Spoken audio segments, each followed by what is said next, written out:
Tumsifu Kristo Yesu, watu wa Mungu. Masaa haya tena, ninaamini uko mzima bado. Mwenyezi Mungu amekupa afya, uko mzima masaa haya. Niko na swali ambalo ningetamani kuuliza mtu wa Mungu popote ulipo. Swali la muhimu katika maisha yetu sisi kama wanadamu. Mtu wa Mungu, wokovu ni nini? Je, unaelewa wokovu kuwa nini? What is Christianity? Wokovu kwa akili yangu kidogo, wokovu inahusu matendo. Inahusu matendo na moyo wako. Vitu viwili. Matendo na moyo wako. Wokovu sio mavazi. Wokovu sio sifa. Wokovu sio cheo.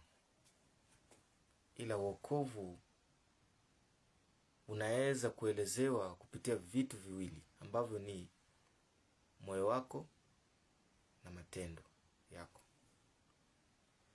Mtu wa Mungu, utaenda mbinguni kwa sababu ya matendo yako. Ulikuwa mtu ambaye ulimtafuta Mungu na Mwenyezi Mungu akadhihirisha katika maisha yako. Ulimaanisha kwa yale ambayo uliyasema, yale ambayo uliyawaza. Katika vitendo vyako ukaweka katika matendo.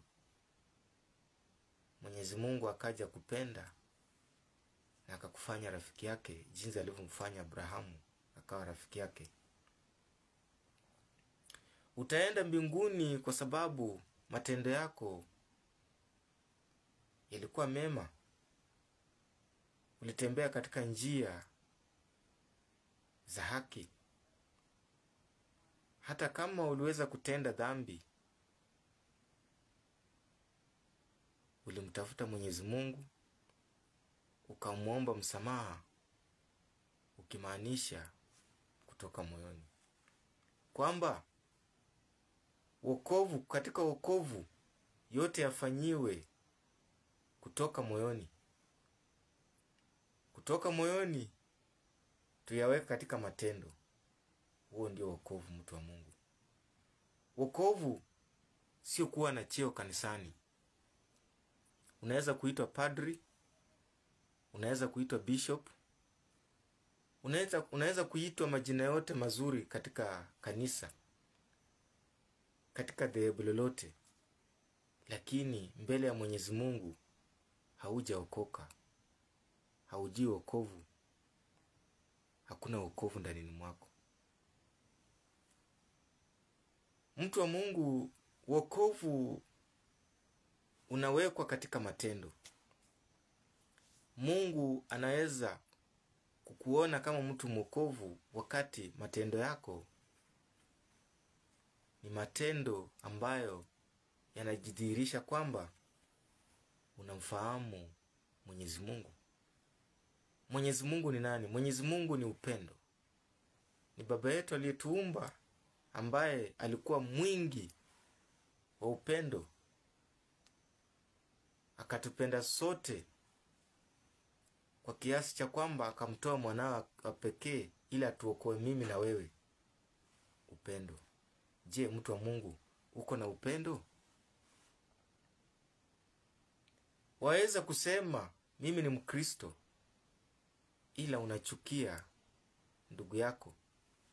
Huwezi kusaidia mtu. Ukimwona mtu akiwa na shida, wewe ndio wa kwanza kucheka.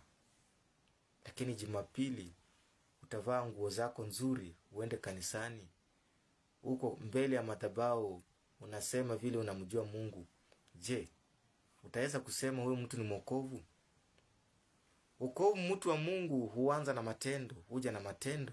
Matendo yako, wacha matendo yako yadhihirishe kwamba umeokoka, unamjua Kristo. Wala usiyafanye ili watu waone. Usijimiminie sifa, usijitafutie sifa. Mtu wa Mungu, nikufunze kitu leo, siku ya leo, mtu wa Mungu, kwamba Wacha tumpe sifa na utukufu Kristo Yesu, kwa maana ndiye utenda. Je, mimi na wewe tunaweza kutenda nini? Mwanadamu kwa nyama na damu tuweza kufanya nini? Hakuna chochote ambacho mwanadamu aweza kufanya kwa akili yake, kwa uwezo wake. Ila ukiona chochote ambacho umekitenda na kimefanikiwa, msifu Kristo Yesu, mwana wa Mungu, kwa maana ni yeye hufanikisha yote. Yaliyotendeka mema ni yeye huyafanikisha, wala si kwa akili yako, si kwa uwezo wako. Ukisema umeokoka, je, utakuwa unamaanisha nini? Nikisema nimeokoka, kitu cha kwanza ambacho Mkristo unastahili kuwa nayo ni upendo. Ukiwa na upendo, hautanisengenya.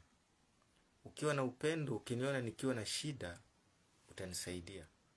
Ukiwa na upendo, ukiwa na mwokovu, ukiwa na upendo, utajifunza kuelekeza wenzako katika njia ya haki. Hautawatakia mabaya. Upendo. Jambo la pili, moyo. Kama Mkristo ambaye unasema umeokoka, unastahili kuwa Mkristo ambaye huzungumza mambo kutoka moyoni. Usifanye vitu kwa nje ila moyo uko mbali. Usije ukapoteza nafasi ukitenda vitu ambavyo havina maana, havina msingi.